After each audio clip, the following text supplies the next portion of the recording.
Good morning, everyone. I am really excited and a little bit nervous about today because I'm actually going to share with you some private stuff with permission. This client has given me permission. I'm going to call him Alex because that's not his real name, but I will refer to the name, and I've just got to get that, make sure I don't say his real name. So it's anonymous, but he has agreed to let me share his session with you. Obviously not on video, but I'm going to tell you about it. So I'm excited because I haven't done this in the past. I've been very careful to keep my confidentiality serious and tight.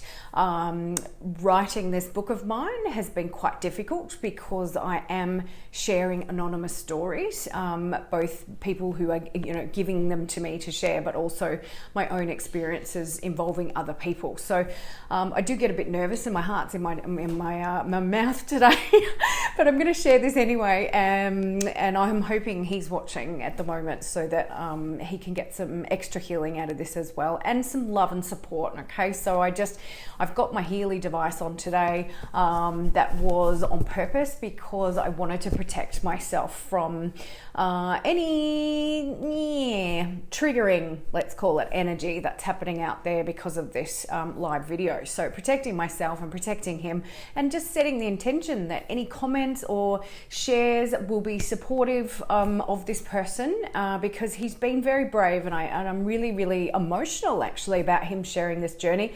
He shared a testimonial with me this morning about his session the other day, and I ended up in tears. So hopefully that doesn't happen on the live, but here we go. So I'm going to paint a picture.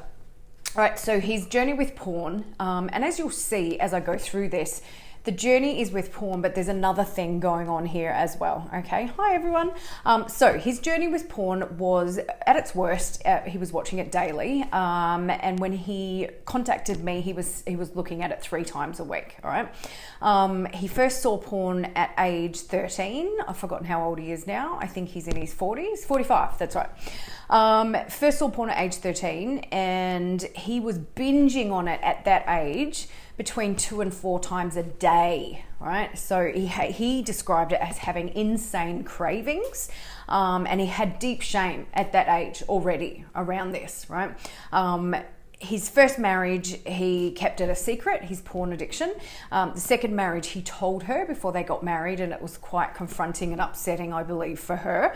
And the symptoms that he's been suffering from are impotence, premature ejaculation, depression, anxiety, performance anxiety, orgasms with no intensity, lack of motivation, clarity, and creativity, no desire, no erections, nothing's happening for him at the moment.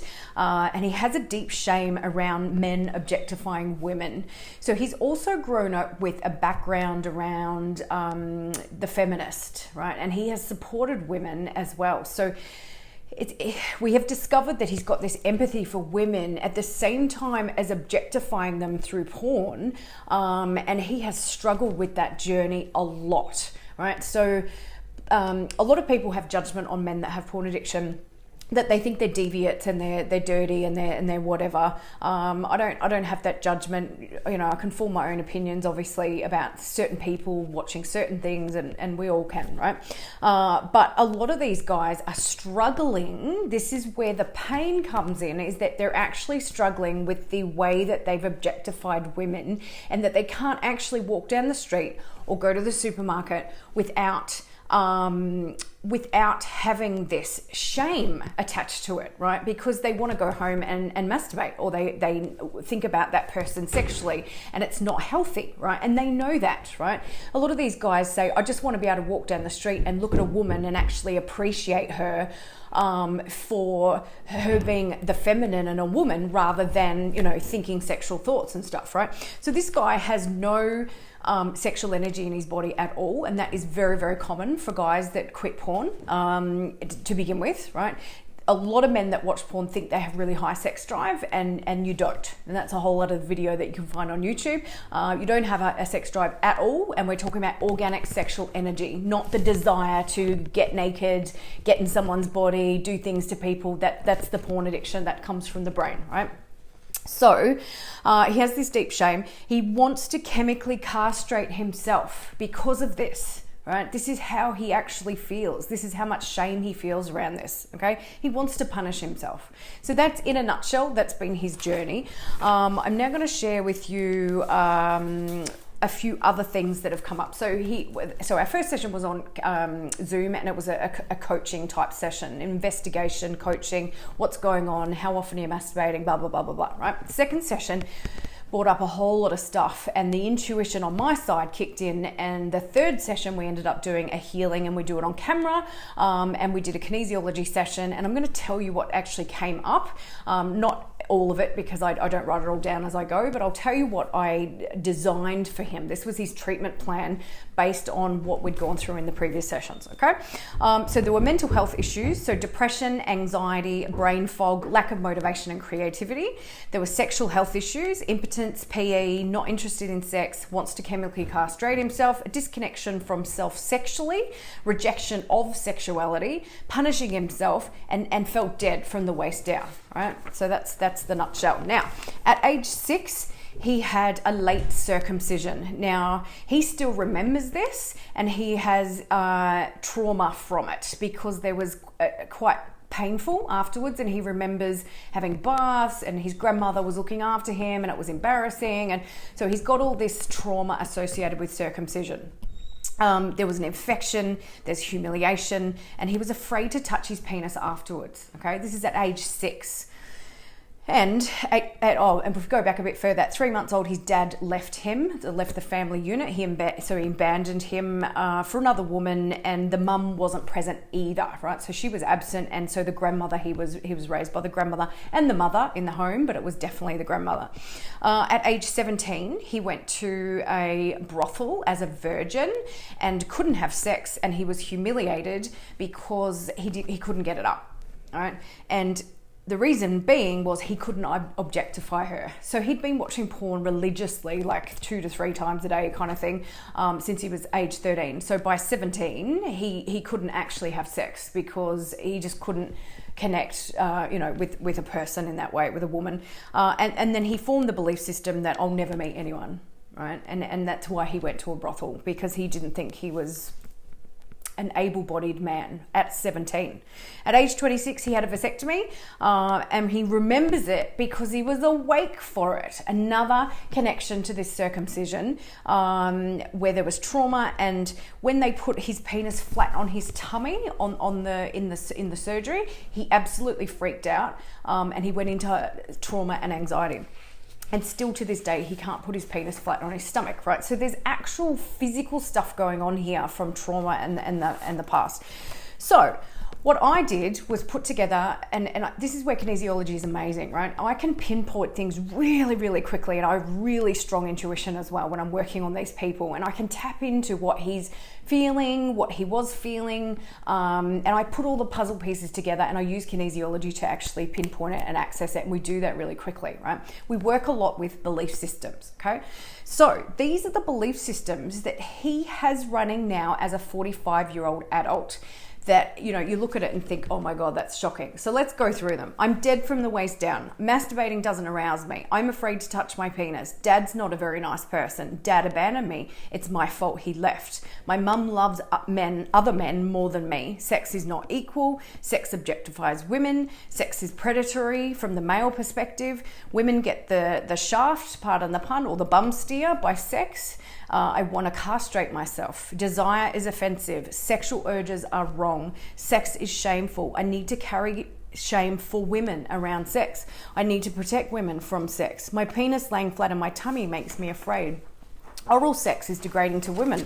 I'll never meet anyone to have sex with. I'm not able to perform. I can't have sex as it objectifies women. My penis is fragile. My penis hurts. I hate myself. I am worthless. I can't get it up. Erections scare me. Sex seems very unlikely. I am hideous. I am incompetent. I am inadequate. I won't be able to do that because I'll fail. I'm stupid. Mum didn't have faith in me.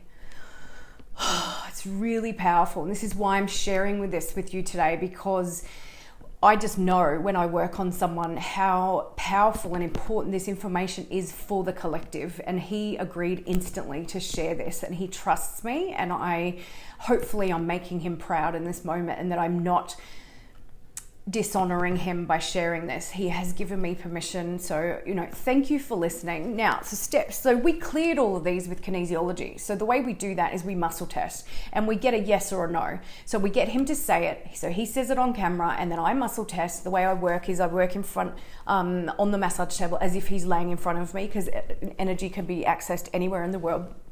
So I do the healing in front of him. He sees my body move and shake, and he sees me doing all the healing with my hands. And I get him to say things, and then I pick up on things and I share it back to him. Right. So I picked up on a whole lot of stuff. That was the nuts and bolts of it. But there was a whole lot of stuff as well that I picked up on. For example, there are two poles on the body: the heart pole and the groin pole. This is Tantra, right?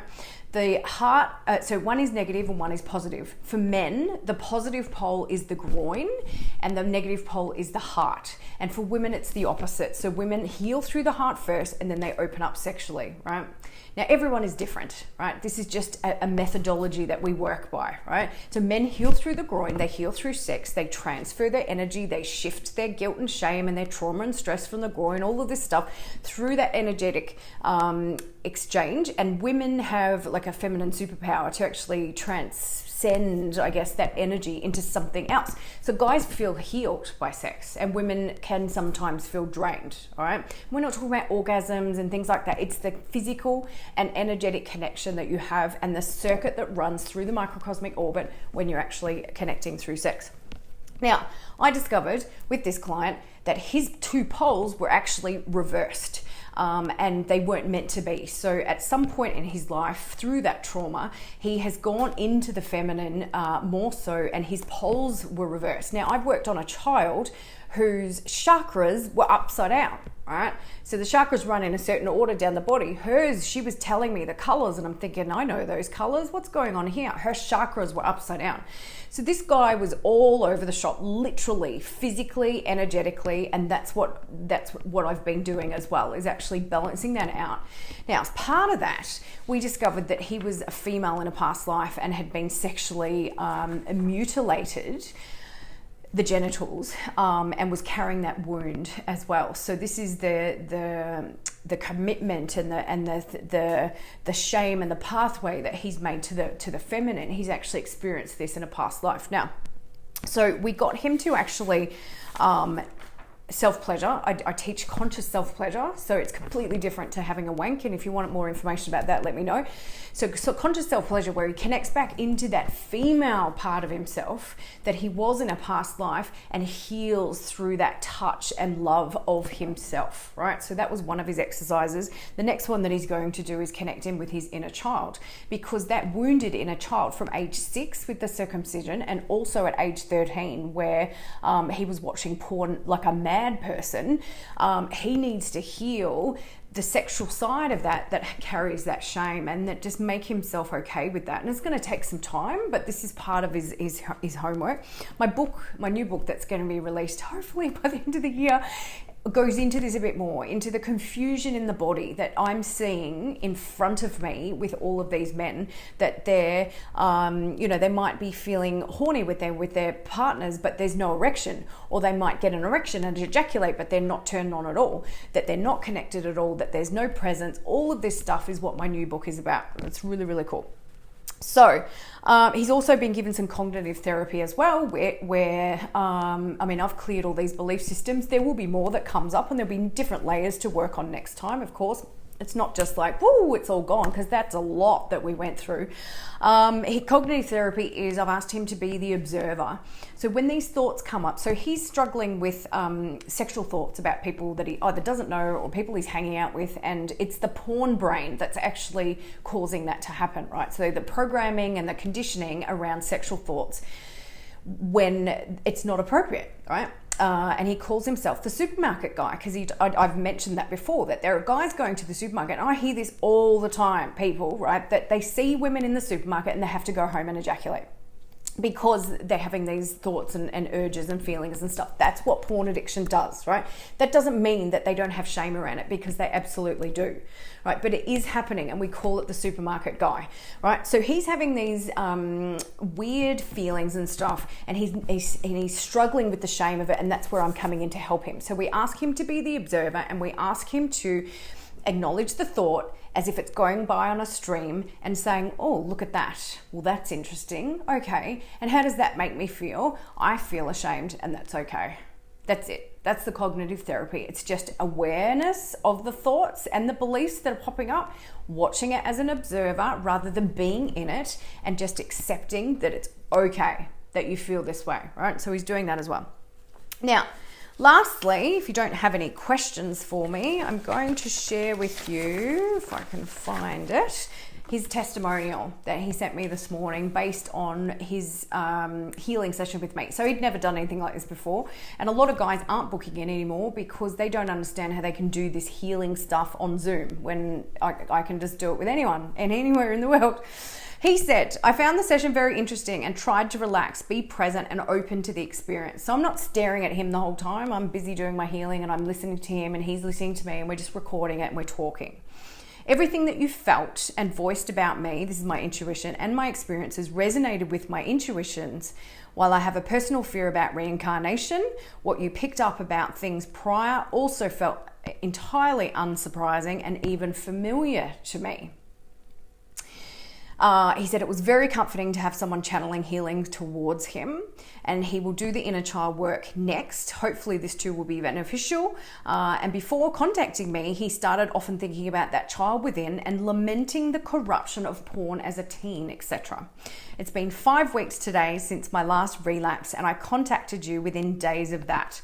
I've not had any such impulses since, which I can only attribute to your methods. Usually by week 3, I'm in danger zone. So he has tried no fat before, and this is, that's a whole other video as well. I'm very thankful for this and feel that things have actually changed in some fundamental way thanks to you. I look forward to continuing this journey. Now, I don't read that stuff to big note me because I already know how good I am and how good this stuff is that I do, and these programs and treatments that I've developed, and they're very complex, right? I'm not a psychologist. I'm not just a men's coach where, some guys out there, and this is no judgment, that they've had porn addictions and they're now coaches and they're spreading their word. That's amazing. But I'm a practitioner. I have methods, I have treatments, I have intuition, I have like crazy messages downloading all the time when I'm working with people. So that's the healing today. So thank you for watching and thank you for hanging in there. I can see some of you have made some comments now and that you're very finding it very interesting, which I'm glad, because it's really important that the men hear this and that the women hear this as well. And for every single man walking around on this planet who has a porn addiction, this type of thing he's carrying this around with him, this burden, these experiences, these traumas, right? So I'm here to help guys clear it. We get them into their heart space and we get them on their journey of just something completely different that they haven't known since they were a kid. Like, it's really, really important work. So thanks for watching. If you've got any questions, pop them in the comments. And if you'd like any of my free resources or anything, just get in touch. I'll put a link underneath in the comments. Which has access to my YouTube channel, like all my social media, all my free resources. I've got an erectile dysfunction book for $1 that's like 40 something pages long, which is amazing. And I've got my book coming out by the end of this year, which is called The Uncensored Threat, Losing Generations to Pornography. And I'm back writing today. So I'm very, very, very, very happy because these migraines have really fucked up my life. So now I'm writing again. It's going to be amazing. So thank you for watching. And get in touch if this resonated with you and you want some help around this, or you're a partner of someone who's watching porn and you don't know how to handle it. See ya.